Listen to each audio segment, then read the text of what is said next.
Бейнебаянды бастамас бұрын айта кетейін. Каналға аз ғана адам жетпей тұр. Подписка басып кетсеңіздер, разы боламын. Бұл оқиға шын өмірден алынған. Жүрегіңізді тебірентетін, ойландыратын шынайы әңгімелерді осы видеодан тамашалаңыз. Айгүл 53 жасқа келгенде де ауыл адамдары оны әлі күнге дейін кәрі қыз деп атайтын. Бұл сөзді ешкім бетіне тура айтпаса да, әр тойда, әр жиында, әрбір өсек арасында сол сөз міндетті түрде айтылатын. Айгүл оған баяғыда үйреніп кеткендей көрінетін, бірақ іштей ол сөз жүрегіне жыл сайын ауырлай түсетін.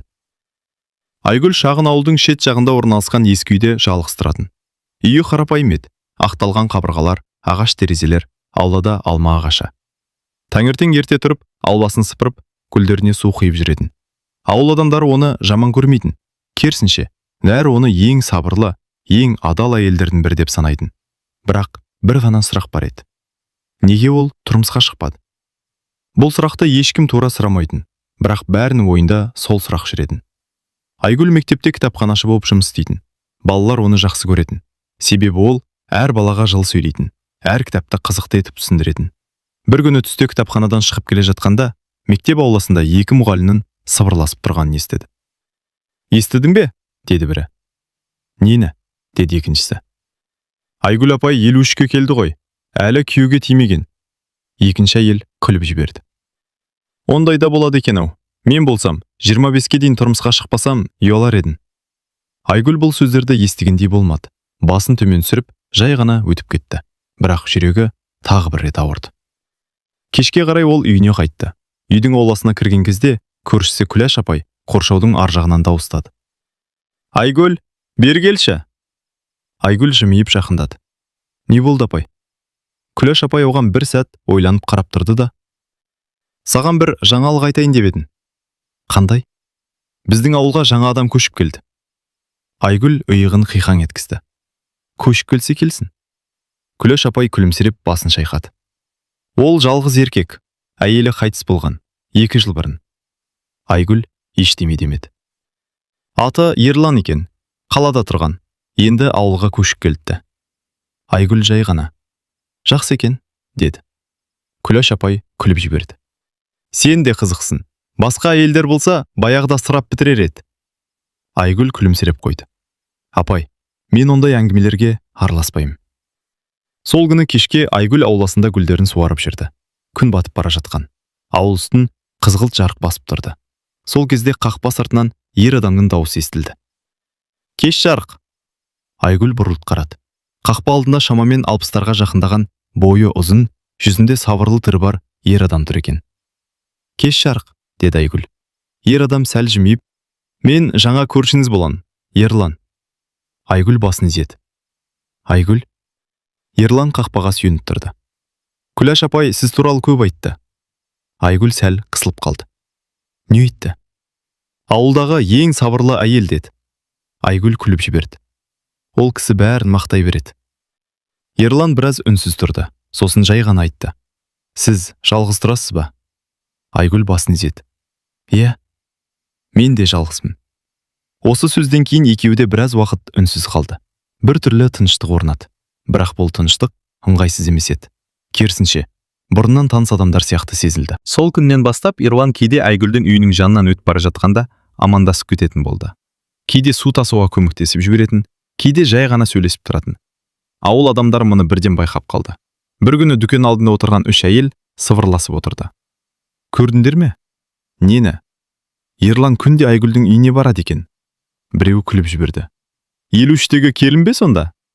Екіншісі мырс етті. «Қызық болады екен». Бұл сөздер ауыл ішінде тез тарады, бірақ Айгүл оған мән бермеді. Бір күні кешке Ерлан тағы да қақпа алдына келді. «Айгүл», деді ол. «Иә?» Ерлан бір сәт үнсіз тұрды, сосын күтпеген сөз айтты. «Мен сізге бір сұрақ қояйын деп едім». Айгүл таңырқап қарады. «Қандай?» Ерлан терең дем алды. «Сіз тұрмысқа шығу туралы ойлап көрдіңіз бе?» Айгүл бір сәтке қатып қалды. Мұндай сұрақты ол өмірінде бірінші рет естіп тұрды. «Неге сұрап тұрсыз?» деді ол ақырын. Ерлан оның көзіне тура қарап: «Өйткені мен сізге үйленгім келеді». Айгүлдің қолындағы су құятын шелек жерге түсіп кетті. Су топыраққа жайылып кетті.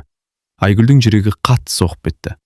53 жыл ішінде ешкім оған мұндай сөз айтпаған еді. Ал дәл қазір ауылдың тыныш кешінде бір ер адам оған үйленгісі келетінін айтып тұр еді. Бірақ Айгүл білмейтін бір нәрсе бар еді. Егер ол бұл ұсынысты қабылдаса, бірнеше аптадан кейін бүкіл ауыл оның өміріндегі ең үлкен өсекті талқылайтын болады. Ерланның айтқан сөзі Айгүлдің құлағында бірнеше күн бойы жаңғырып тұрды. Мен сізге үйленгім келеді.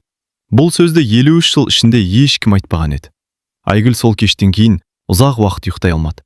Терезе алдында отырып, қараңғы ауылға қарап ойға батты. Бұл рас па? Әлде жай ғана айтылған сөз бе? Деп ойлады ол. Келесі күні таңертең Ерлан тағы келді.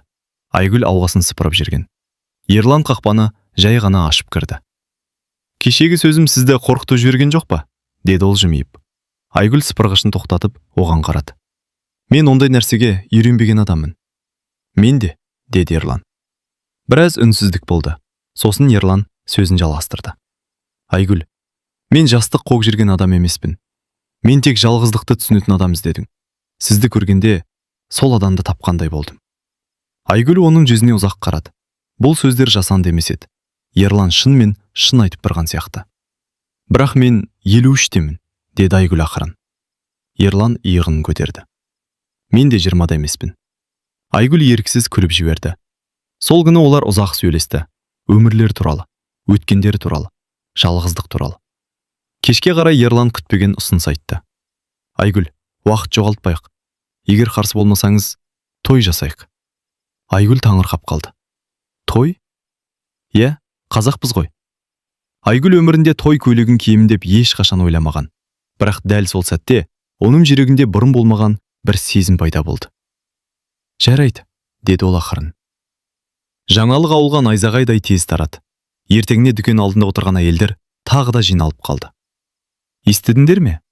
Нені? Айгүл тұрмысқа шығатын болыпты. Бір әйел таң қалып. Қалай сонда? Екіншісі мырс етті. 53-те ме? Үшіншісі күліп жіберді. Қызық болады екен. Сол күні кешке Күләш апай Айгүлдің үйіне келді. Айгүл, рас па? Не? Тұрмысқа шығайын деп жатырсың ба? Айгүл жымиып басын изеді. Күләш апай бір сәт үнсіз тұрды. Сосын жай ғана айтты. Құтты болсын. Бірақ оның көзінде аздап таңғалу бар еді. Бір апта ішінде той дайындықтары басталып кетті. Ерланның туыстары басқа ауылдан келді. Айгүлдің де алыстағы туыстары хабар естіп жетті. Бірақ бәрінің көзқарасы бірдей емес еді. Кейбіреулер шынымен қуанды, ал кейбіреулер күдікпен қарады. Бір күні Ерланның қарындасы Гүлмира ас үйде басқа әйелдермен сөйлесіп отырды. Мен бір нәрсеге түсінбеймін, деді ол. Неге? Айгүл апай 53-ке дейін қалай тұрмысқа шықпай жүр? Бір әйел сыбырлап. Иә, мен де соны ойладым. Екіншісі күліп жіберді. Ондай әйелдің бұрын ешкімі болмағанына сенесіңдер ме? Ас үй іші бір сәтке тынышталып қалды. Сосын бір әйел жай ғана айтты.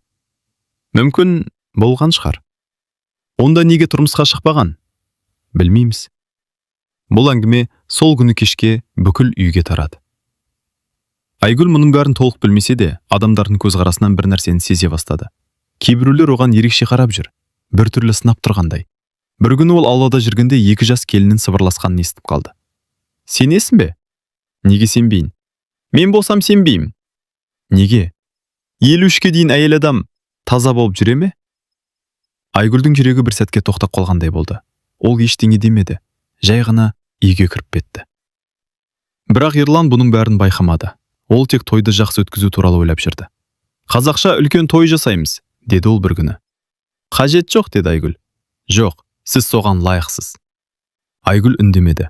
Ішінде біртүрлі қорқыныш пайда болды. Бірақ не екенін өзі де түсінбеді. Ақыры той күні келді. Ауылдың үлкен тойханасы адамдарға толды. Домбыра үні естіліп тұр. Асаба микрофонмен әзіл айтып жатыр. Айгүл өмірінде бірінші рет келін көйлегін киіп отырды. Айнаға қарап, өзіне өзі сенбей қалды. 53 жастағы әйел келін болып отыр. Бірақ дәл сол сәтте сырт жақта бір әйел сыбырлап тұрды. Бүгін қызық болады. Неге? Мен бір нәрсе айтқым келіп тұр. Не? Әлгі әйел жымиып қойды. Беташарда көресіңдер. Ал дәл сол сәтте асаба микрофонға айқайлады. Құрметті ағайын, қазір беташар басталады. Айгүл орнынан тұрды. Бірақ ол білмейтін бір нәрсе бар еді. Бірнеше минуттан кейін бір ғана сөз бүкіл тойды үнсіз қалдырады. Тойхана іші адамдарға толып кеткен еді. Домбыраның үні естіліп, асаба әзіл айтып, жұрттың бәрі көтеріңкі көңіл күйде отырды. Бірақ дәл осы кештің басты сәті әлі басталмаған болатын. Асаба микрофонды көтеріп: «Құрметті ағайын, қазір қазақтың ең қасиетті салты беташар рәсімі басталады», деді. Жұрт ду қол шапалақтады. Айгүлдің жүрегі қатты соғып тұрды. Ол өмірінде мұндай сәтті ешқашан елестетпеген. 53 жасында келін болып, жүздеген адамның алдында беташар күтіп тұрған ойлау да бір түрлі еді. Оның басына ақ орамал жабылды. Жанында 2 жас келін тұрды. Домбырашы жігіт домбырасын қағып жіберіп, беташар жырын бастады. «Ағайын туыс жиналған, берекелі бұл тойға. 53-те келін боп, Айгүл келді бұл үйге». Жұрттың арасынан біреулер күліп жіберді. Бірақ көбісі тыныш тыңдап тұрды. Домбырашы әрбір туысты атап, Айгүл сәлем салып тұрды. «Мына отырған атаңа сәлем сал». Айгүл иіліп сәлем салды. «Мына отырған енеңе сәлем сал». Тағы да иілді. Бәрі әдемі өтіп жатқан сияқты еді. Бірақ дәл сол кезде арт жақта отырған бір егде әже кенеттен дауыстап жіберді: «Әй, бір сұрақ бар». Тойхана бір сәтке тынышталып қалды. Асаба абдырап қалды. «Қандай сұрақ, апа?»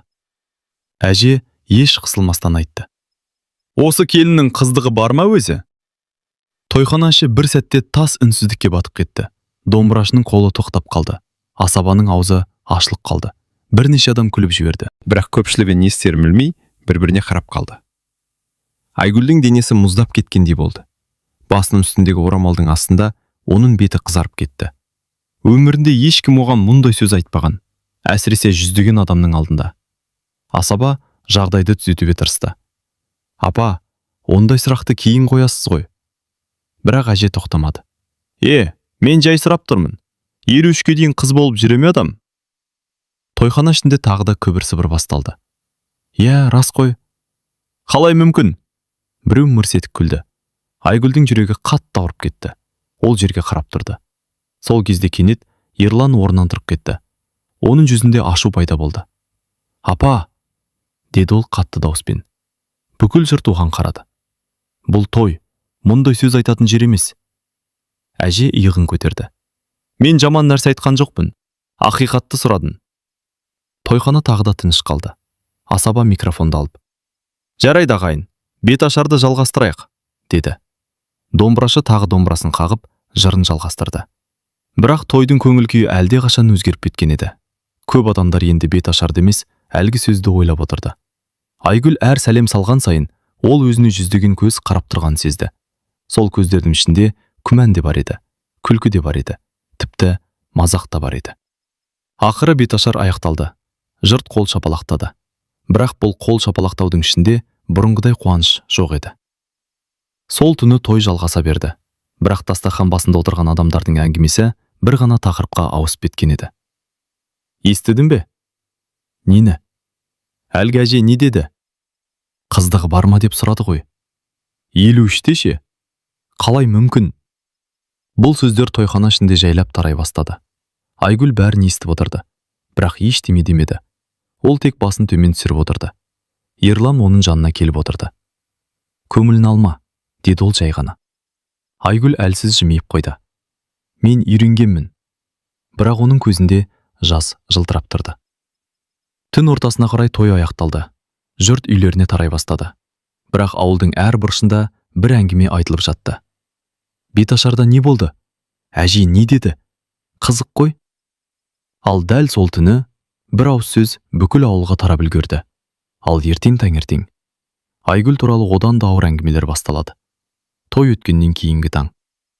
Ауыл бұрынғыдай тыныш көрінгенмен, адамдардың ойында бір ғана әңгіме жүріп жатты. Кеше беташарда айтылған сөз. Айгүл таңертең ерте оянды. Үйдің іші әлі тыныш. Ерлан да ұйықтап жатыр. Ол ас үйге кіріп, самаурынға су құйды. Қолдары сәл дірілдеп тұрғанын өзі де байқап қалды. Кеше тойда болған жағдай көз алдынан кетпей қойды. «Осы келіннің қыздығы бар ма өзі?» Бұл сөз бүкіл тойхананың ішінде қалай жаңғырып кеткенін ол әлі ұмыта алмады. Сол кезде Ерлан ас үйге кірді. «Ұйықтамадың ба?» деді ол. «Ұйықтадым», деді Айгүл. Бірақ оның дауысы әлсіз шықты. Ерлан бәрін түсініп тұрғандай басын изеді. «Кешегі сөзді ойлама». Айгүл жымиғандай болды. Мен оған үйренген адаммын. Ерлан оның көзіне қарап, бірақ енді сен жалғыз емессің, деді. Бірақ ауыл сырт көзге тыныш болғанмен өсек тоқтамаған еді. Таңертең дүкен алдында тағы да әйелдер жиналды. Кеше тойда болдың ба? Болдым. Әлгі әже не деді? Қыздығы бар ма деп сұрады ғой? Бір әйел күліп жіберді. 53-те ше. Екіншісі басын шайқады. Ондай болмайды. Үшіншісі сыбырлап. Мүмкін бұрын-бұрынмен жүрген шығар. Онда неге тұрмысқа шықпаған? Кім білет? Бұл әңгіме түске дейін бүкіл ауылды аралап шықты. Сол күні түстен кейін Ерланның туыстары жиналды. Ас үйде 4 әйел отырды. Ерланның қарындасы Гүлмира сөз бастады. Мен бір нәрсені түсінбей отырмын. Нені? Деді біреу. Айгүл апай туралы. Не болды? Гүлмира даусын бәсеңдетіп айтты.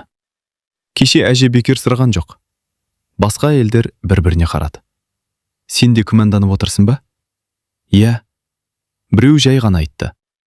53-ке дейін әйел адам ешкіммен болмауы мүмкін емес. Сол кезде есік ашылып, Ерлан кіріп келді. Әйелдер бірден үндемей қалды.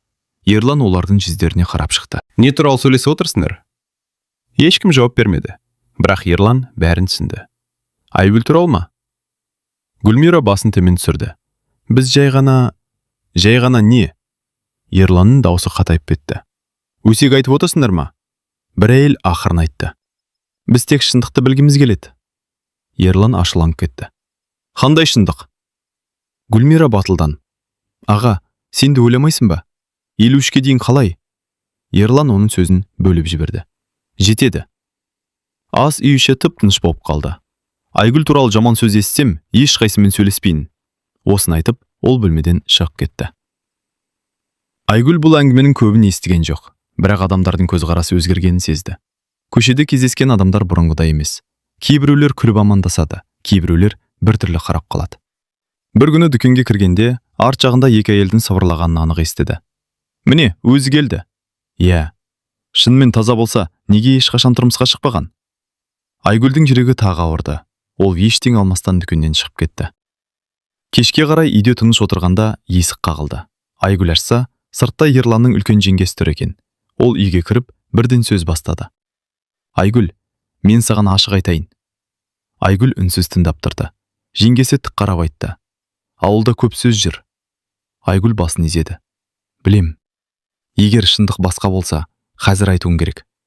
Айгүл таңырқап қалды. Қандай шындық? Жеңгесі баяу айтты. Бұрын біреумен болған болсаң, біз білуіміз керек. Айгүлдің жүрегі шым ете түсті. Ол бірнеше секунд үнсіз тұрды. Сосын жай ғана айтты. Мен ешкімге ештеңе дәлелдеуге міндетті емеспін. Жеңгесі басын шайқады. Бірақ бұл сөз тоқтамайды. Айгүл терең дем алды. Онда бір күн мен бәрін айтып берем. Қашан?